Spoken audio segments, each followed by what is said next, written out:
आज की डेट में आपको बताने वाले हैं जनरल नॉलेज के टॉप 20 क्वेश्चन जो हर एक परीक्षा के लिए काफी इंपॉर्टेंट है। तो चलिए आज का क्वेश्चन शुरू करते हैं क्वेश्चन नंबर 1 से।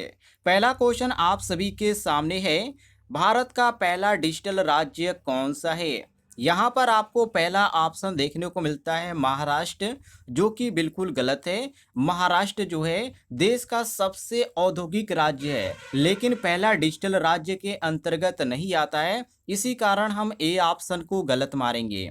बी ऑप्शन दिया गया है केरल, जो कि बिल्कुल सही है।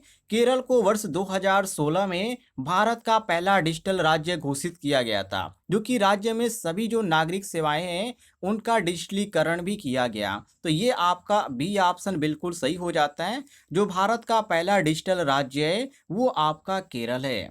तीसरे नंबर पे आपको सी ऑप्शन देखने को मिलता है कर्नाटक, जो कि ये भी बिल्कुल गलत है, क्योंकि यहाँ पर आपको बता दें ये आपका पहला डिजिटल राज्य नहीं माना जाता है, क्योंकि आईटी हब यहाँ पे जरूरी है जो कि बेंगलुरु में है। तो यहाँ पर आपका ये सी ऑप्शन गलत होता है। डी ऑप्शन दिया गया गुजरात, जो कि आपको बता दें विकास के लिए ये प्रसिद्ध है, लेकिन डिजिटल राज्य के रूप में ये पहला नहीं जाना जाता है। ये पहला जाना जाता है केवल केरल राज्य। यहाँ पे डी ऑप्शन भी आपका गलत हो जाएगा। आगे देखते हैं अगले सवाल को।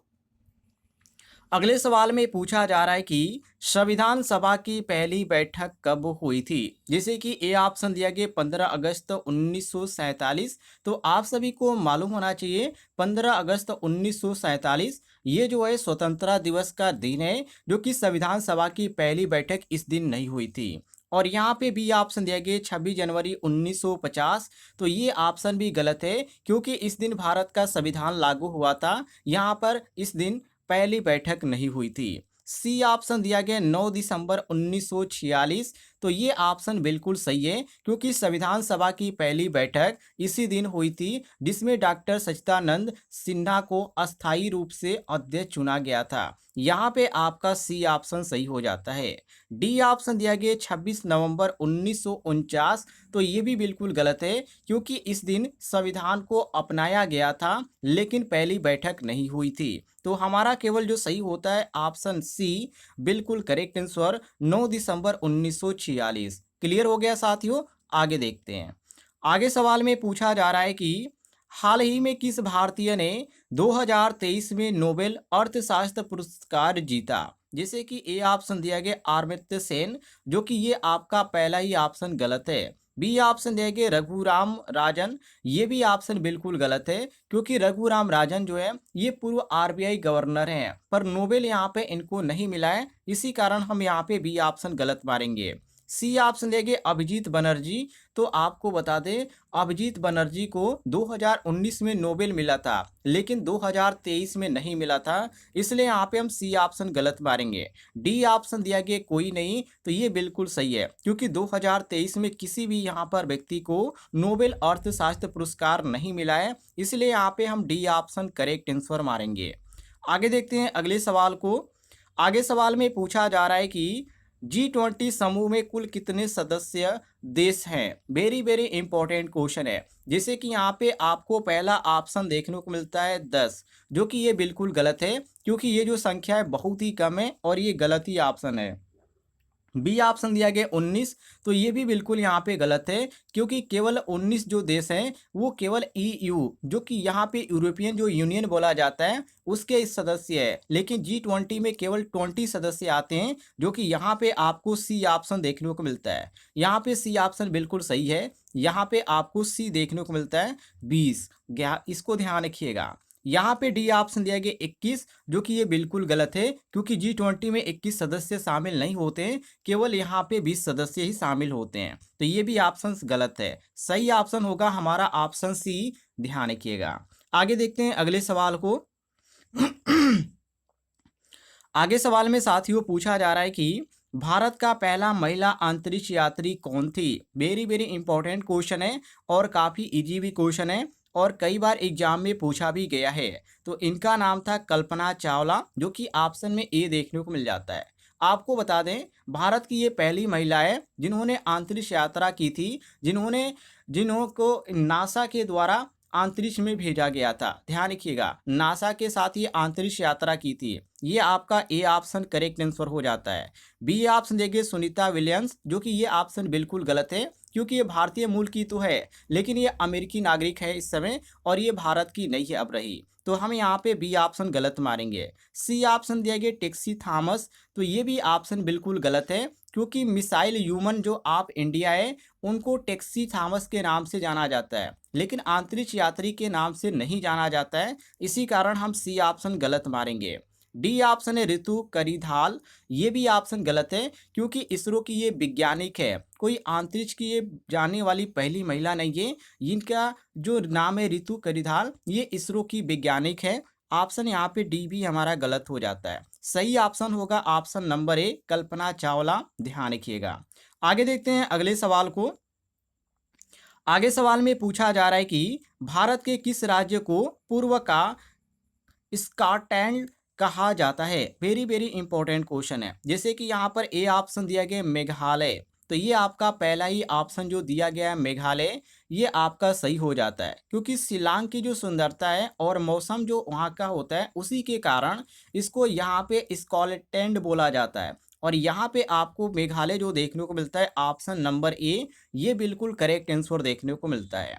बी ऑप्शन दिया गया मणिपुर, और यहाँ पे मणिपुर बिल्कुल गलत है, क्योंकि ये पूर्वोत्तर का राज्य है, यानी पूर्वी तट का ये राज्य है, लेकिन यहाँ पे इसको उपाधि नहीं मिली है। इसी कारण हम यहाँ पे बी ऑप्शन गलत मारेंगे। सी ऑप्शन है असम, जो कि असम प्रसिद्ध है चाय के लिए, और यहाँ पे ब्रह्मपुत्र जो नदी है उसके लिए प्रसिद्ध है, पर इसको अभी तक उपाधि नहीं मिली है, ये ध्यान रखिएगा। और डी ऑप्शन दिया गया अरुणाचल प्रदेश, तो ये जो आपका है इसको बोला जाता है उगते हुए सूरज की भूमि, पर इसको भी यहाँ पे हम कह सकते हैं कि उपाधि नहीं मिली है। इसी कारण हमारा डी ऑप्शन भी गलत हो जाता है। सही ऑप्शन होगा हमारा ऑप्शन नंबर ए, बिल्कुल करेक्ट आंसर। क्लियर हो गया साथियों, आगे बढ़ते हैं। अगले सवाल में पूछा जा रहा है कि दुनिया की सबसे लंबी नदी कौन सी है? Very very important question. देखिए, पहला ऑप्शन आपको नील नदी देखने को मिलता है, जो कि आपका पहला ही ऑप्शन बिल्कुल सही हो जाता है। ये ध्यान रखिएगा, यहाँ पे जो कि ये नदी जो है अफ्रीका में स्थित है, जिसकी लंबाई 6650 किलोमीटर माना जाता है, और ये आपका ऑप्शन नंबर एक करेक्ट आंसर हो जाता है। बी ऑप्शन दिया गया अमेजन नदी, जो कि ये बिल्कुल गलत है, और ये जो नदी है दक्षिण अफ्रीका में पड़ती है, सॉरी दक्षिण अमेरिका में पड़ती है, जो कि सबसे बड़ी धरातल की है ये आपकी लंबाई में। लेकिन यहाँ पे दूरी में यदि बात किया जाए तो ये 6400 ही किलोमीटर है, जो कि धरातल की है ये सबसे बड़ी नदी, लेकिन लंबाई में जो है 6400 ही माना जाता है, जो कि नील नदी से ये काफ़ी कम है, जो कि नील नदी का 6650 है, ध्यान रखिएगा। तो इसी कारण ये जो है हमारा गलत हो जाता है। सी ऑप्शन दिया गया यांगत्से नदी, तो ये भी यहाँ पे बिल्कुल गलत है, क्योंकि ये चीन की सबसे लंबी नदी मानी जाती है, लेकिन इसकी जो लंबाई है केवल 6300 किलोमीटर है, इसी कारण हम इसको गलत मारेंगे। और डी ऑप्शन देंगे मिसिसिपी नदी, तो ये भी ऑप्शन बिल्कुल गलत है। ये जो है अमेरिका की नदी है, जो कि प्रमुख नदी अमेरिका की मानी जाती है, जिसकी लंबाई 6275 किलोमीटर है, तो ये भी ऑप्शन आपका बिल्कुल गलत है। सबसे ज़्यादा जो लंबाई में वो आपकी नील नदी है, जिसकी लंबाई 6650 किलोमीटर है, ध्यान रखिएगा। क्लियर हो गया साथियों, आगे बढ़ते हैं। आगे सवाल में पूछा जा रहा है कि भारत का सर्वोच्च नागरिक पुरस्कार कौन सा है? Very very important question. जैसे कि ए ऑप्शन दिया गया पद्मश्री, तो ये आपका पहला ही ऑप्शन गलत हो जाता है, क्योंकि पद्मश्री जो है ये चौथा सर्वोच्च नागरिक सम्मान के अंतर्गत आता है, इसलिए यहाँ पर हम ए ऑप्शन को गलत मारेंगे। बी ऑप्शन दिया गया भारत रत्न, तो ये आपका बिल्कुल सही है, क्योंकि भारत का सर्वोच्च नागरिक सम्मान है वो आपका भारत रत्न है। सी ऑप्शन दिया गया पद्म भूषण, तो आपको बता दें ये भारत का तीसरा सर्वोच्च नागरिक सम्मान के अंतर्गत जाना जाता है, जिसको हम पद्म भूषण के नाम से जानते हैं। डी ऑप्शन देंगे परमवीर चक्र, तो आपको बता दें जैसे कि सैन्य वीरता या सर्वोच्च जो सम्मान दिया जाता है वो आपका परमवीर चक्र है, पर ये नागरिक को नहीं मिलता है, तो ये भी आपका इसके अंतर्गत नहीं आता है, क्योंकि क्वेश्चन में हमसे सर्वोच्च नागरिक पुरस्कार के बारे में पूछा गया है, तो इसी कारण हम यहाँ पे डी को भी गलत मारेंगे। सही जो ऑप्शन होगा हमारा ऑप्शन नंबर बी होगा, भारत रत्न, ध्यान रखिएगा। आगे देखते हैं अगले सवाल को। आगे सवाल में पूछा जा रहा है कि चरखा किस आंदोलन का प्रतीक था? वेरी वेरी इंपॉर्टेंट क्वेश्चन है। जैसे कि ए ऑप्शन दिया गया स्वदेशी आंदोलन, तो ये आपका पहला ही ऑप्शन गलत हो जाता है। सॉरी, पहला ही ऑप्शन आपका सही हो जाता है, स्वदेशी आंदोलन। क्योंकि चरखा जो है आत्मनिर्भरता और विदेशी जो वस्त्रों का बहिष्कार किया गया था उसका प्रतीक माना जाता है। तो ध्यान रखिएगा, आत्मनिर्भरता और विदेशी वस्त्रों का बहिष्कार किस प्रतीक के नाम से जाना जाता है? तो स्वदेशी आंदोलन के नाम से जाना जाता है। ऑप्शन ए आपका करेक्ट आंसर हो जाएगा। बी ऑप्शन दिया गया असहयोग आंदोलन, बी ऑप्शन ये बिल्कुल गलत है, क्योंकि गांधी जी द्वारा जो ये शुरू किया गया था ये आपका असहयोग आंदोलन, लेकिन आपको बता दें इसका स्वदेशी विचार का कोई भी यहाँ पे हिस्सा नहीं था। ये ध्यान रखिएगा, ये स्वदेशी विचार का हिस्सा माना जाता है, लेकिन यहाँ पे जो क्वेश्चन में पूछा जा रहा है चरखा से संबंधित, तो यहाँ पे इसका का कोई भी यहाँ पे चरखा से संबंधित नहीं था। तो इसलिए हम यहाँ पे बी ऑप्शन को गलत मारेंगे। सी ऑप्शन दिया गया भारत छोड़ो आंदोलन, तो ये ऑप्शन भी गलत है क्योंकि भारत छोड़ो आंदोलन 1942 में हुआ था, लेकिन इसमें यहाँ पे चरखा से कोई भी यहाँ पे बातें नहीं हुई थी, कोई भी चरखा से संबंधित ये नहीं है। तो ये भी ऑप्शन हमारा गलत है। डी ऑप्शन देंगे सविनय अवज्ञा आंदोलन, तो आपको बता दें नमक सत्याग्रह जो हुआ था ये उसमें यहाँ पे मुख्य रहा, जिसको हम सविनय अवज्ञा आंदोलन के नाम से जानते हैं, लेकिन ये भी चरखा से आंदोलन से संबंधित नहीं है। तो इसलिए यहाँ पे हम डी ऑप्शन को भी गलत मारेंगे। सही ऑप्शन होगा स्वदेशी आंदोलन, जो कि ऑप्शन में आपको ए ऑप्शन देखने को मिल जाता है। क्लियर हो गया साथियों, आगे बढ़ते हैं। आगे सवाल में क्या पूछा जा रहा है आगे सवाल में पूछा जा रहा है कि भारत के वर्तमान 2025 में राष्ट्रपति कौन है? आप सभी को मालूम होगा, आप लोग कमेंट बॉक्स में इसका आंसर जरूर दीजिएगा। जितने भी लोग इस वीडियो को देख रहे हैं सभी लोग कमेंट बॉक्स में इसका आंसर जरूर दीजिएगा। ऑप्शन भी आप सभी के सामने, काफ़ी इजी क्वेश्चन है। आगे बढ़ते हैं, अगले सवाल को देखिए। आगे सवाल में यहाँ पे पूछा जा रहा है कि भारत की पहली महिला प्रधानमंत्री कौन थी? तो उनका नाम था इंदिरा गांधी, जो कि यहाँ पे आपको ए ऑप्शन देखने को मिलता है सरोजिनी नायडू, जो कि ए ऑप्शन बिल्कुल गलत है, क्योंकि पहला ये राज्यपाल महिला थी। ध्यान रखिएगा, सरोजिनी जो नायडू थी ये पहली महिला राज्यपाल थी, प्रधानमंत्री नहीं थी। और बी ऑप्शन दिया गया इंदिरा गांधी, तो ये ऑप्शन बिल्कुल सही है, क्योंकि भारत की पहली जो महिला प्रधानमंत्री बनी वो 1966 में बनी। कब? 1966 में बनी, जिनका नाम इंदिरा गांधी था। ऑप्शन में यहाँ पे बी ऑप्शन हमें करेक्ट आंसर देखने को मिल जाता है। सी ऑप्शन दिया गया प्रतिभा पाटिल, तो ये आपका सी ऑप्शन भी गलत है, क्योंकि भारत की पहला महिला जो राष्ट्रपति थी उनका नाम प्रतिभा पाटिल था, ये प्रधानमंत्री नहीं थी। तो ये सी ऑप्शन भी हमारा गलत है। डी ऑप्शन देंगे सुषमा स्वराज, तो ये बिल्कुल गलत है, क्योंकि यहाँ पे विदेश जो मंत्री रही है वो सुषमा स्वराज रही है, प्रधानमंत्री नहीं रही है। तो यहाँ पे हमारा डी ऑप्शन भी गलत हो जाता है। सही जो ऑप्शन होगा हमारा option number B, Indira Gandhi. Clear हो गया साथियों, आगे बढ़ते हैं। आगे सवाल में पूछा जा रहा है कि अंतरिक्ष में जाने वाले पहले व्यक्ति कौन थे?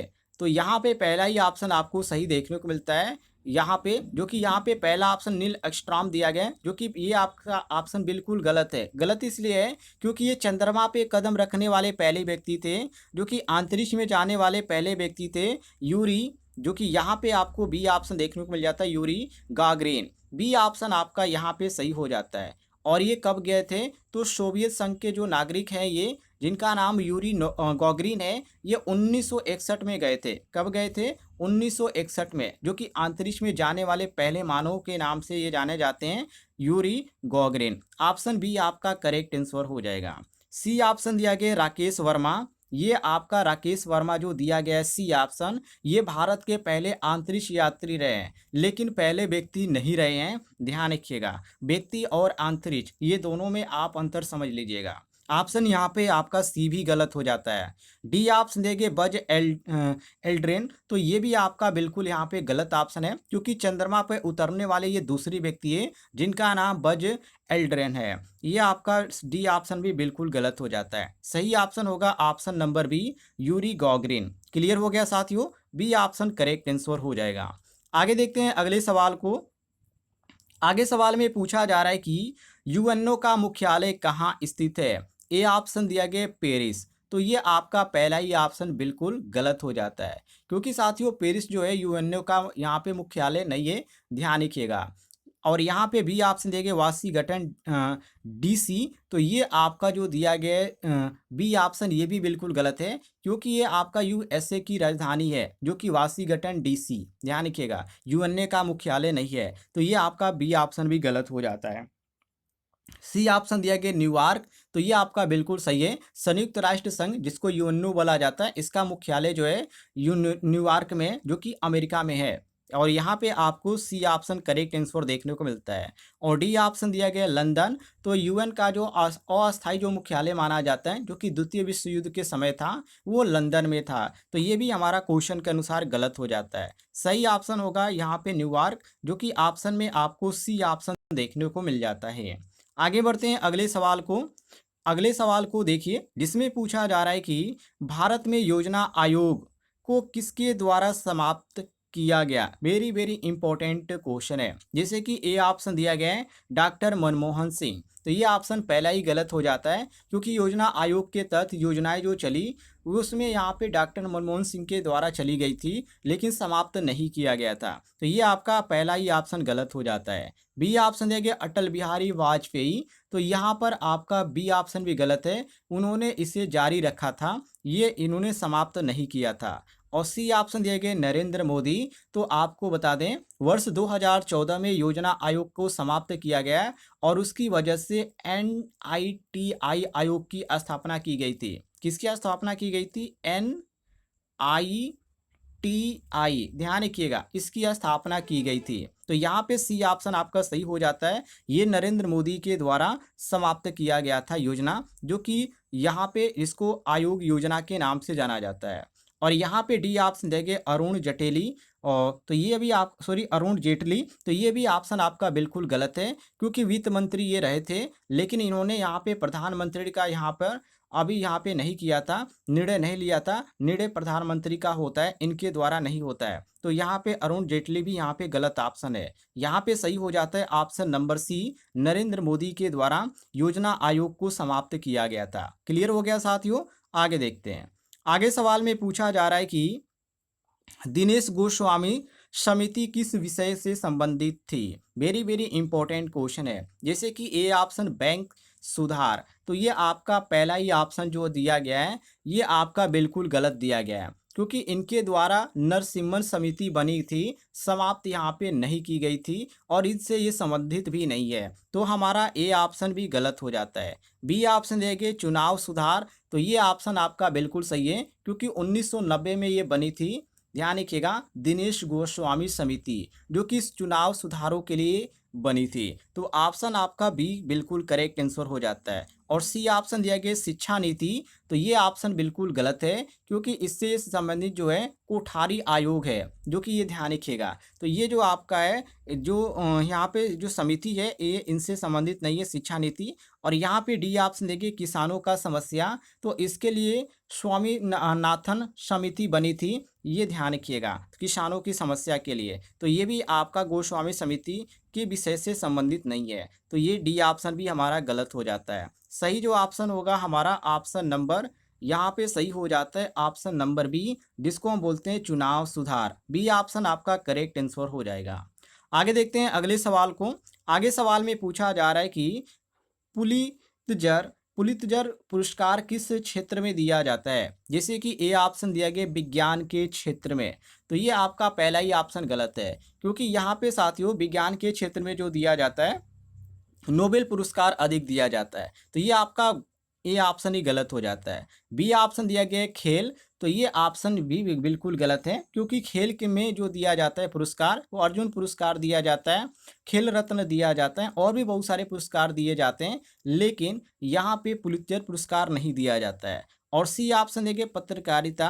तो ये आपका सी ऑप्शन बिल्कुल सही है, क्योंकि पुलित्जर और पुरस्कार है वो अमेरिका में दिया जाता है, ये ध्यान रखिएगा। और इस यहाँ पे आपका बता दें, आपको ये पत्रकारिता के लिए दिया जाता है, किसी और भी यहाँ पे चीज़ के लिए नहीं दिया जाता है। तो ये आपका सी ऑप्शन सही हो जाता है। डी ऑप्शन दिया गया संगीत। तो संगीत जो होता है वो अलग यहाँ पर होती है, जो कि अलग श्रेणी के अंतर्गत आती है। इसमें कुछ और यहाँ पे दिया जाता है पुरस्कार, लेकिन यहाँ पे पुलित्जर तो नहीं दिया जाता है। तो हम यहाँ पे सी ऑप्शन करेक्ट आंसर मारेंगे। क्लियर है? पत्रकारिता के लिए दिया जाता है। आगे देखते हैं अगले सवाल को। आगे पूछा जा रहा है कि भारत में पंचायती राज व्यवस्था का प्रथम बार बायोगिक प्रायोगिक रूप में शुभारंभ किस राज्य में हुआ। जैसे कि ए ऑप्शन दिया गया उत्तर प्रदेश। तो ये आपका पहला ही ऑप्शन जो दिया गया है ये बिल्कुल गलत दिया गया है, क्योंकि उत्तर प्रदेश में बाद में लागू हुआ, जो कि पहले जो लागू हुआ राजस्थान में लागू हुआ था। और यहाँ पे बी ऑप्शन आपको देखने को मिलता है राजस्थान, जो कि 2 अक्टूबर 1959 को जो कि नागौर जिले में ये लागू हुआ था, जो सबसे पहले पंचायती राज की यहाँ से शुरुआत की गई थी। तो ये आपका बी ऑप्शन सही हो जाता है। सी ऑप्शन दिया गया महाराष्ट्र। तो ये ऑप्शन भी गलत है, क्योंकि यहाँ भी लागू हुआ था, पर राजस्थान जब लागू हुआ था राजस्थान में, उसके बाद लागू हुआ था, उसके बाद उत्तर प्रदेश में भी लागू हुआ था, ये ध्यान रखिएगा।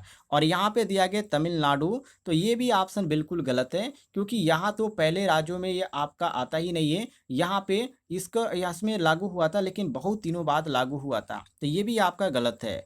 और यहाँ पे अगला क्वेश्चन में पूछा जा रहा है, भारत का राष्ट्रीय गान जन गण मन किसके द्वारा लिखा गया या किसने लिखा था। जैसे कि ए ऑप्शन दिया गया बंकिम चंद्र चट्टोपाध्याय, जो कि ये आपका पहला ऑप्शन जो दिया गया है ये बिल्कुल गलत दिया गया है, क्योंकि इन्होंने वंदे मातरम लिखा था, ध्यान रखिएगा। वंदे मातरम किसने लिखा था, बंकिम चंद्र चट्टोपाध्याय ने। और यहाँ पे बी ऑप्शन देंगे रविन्द्रनाथ टैगोर। तो ये ऑप्शन बिल्कुल आपका सही हो जाता है, क्योंकि इन्होंने जन गण मन लिखा था, जो कि ये संगीतबद्ध किया था इनका। तो यहाँ पे आपका सही हो जाता है ऑप्शन बी। और सी ऑप्शन देखिए महात्मा गांधी। तो आपको बता दें स्वतंत्रता आंदोलन के ये नेता थे, पर ये लेखक नहीं थे, इसी कारण हम सी ऑप्शन को गलत मारेंगे। डी ऑप्शन देखिए सुभाष चंद्र बोस, जो कि आपको बता दें ये राष्ट्रवादी नेता थे, पर यहाँ पे गाने से और यहाँ पे लेखक से इनका कोई भी संबंध नहीं था, ये ध्यान रखिएगा। तो ये भी ऑप्शन हमारा गलत है। सही जो ऑप्शन होगा हमारा ऑप्शन नंबर बी होगा, रविन्द्रनाथ टैगोर। क्लियर हो गया साथियों, आगे देखते हैं। अगले सवाल में पूछा जा रहा है कि भारत में पहला आम चुनाव कब हुआ था। मतलब पहला जो चुनाव हुआ था वो कब हुआ था। तो पहला जो चुनाव हुआ था 1951 में हुआ था, जो कि 1951 से 1952 यहाँ पर माना जाता है, जो कि ऑप्शन में आपको सी ऑप्शन देखने को मिलता है बिल्कुल करेक्ट आंसर। यहाँ पे 1947 दिया गया है, जो कि ये स्वतंत्रता वर्ष का यहाँ पे था वर्ष। यहाँ पे इसमें कोई भी चुनाव नहीं हुआ था। और 1950 जो दिया गया है ये आपका संविधान का वर्ष माना जाता है 1950। ध्यान रखिएगा, इसमें भी यहाँ पे चुनाव लागू नहीं हुआ था। और यहाँ पर तो आपका 1951 से 1952 ये तो बिल्कुल सही ही है, कोई दिक्कत नहीं है। और यहाँ पे 1955 दिया गया, जो कि ये इसमें यहाँ पे कोई विशेष चुनाव नहीं हुआ था। तो हम यहाँ पे जो सही मारेंगे वो option number C option correct answer मारेंगे। क्लियर हो गया, आगे देखते हैं।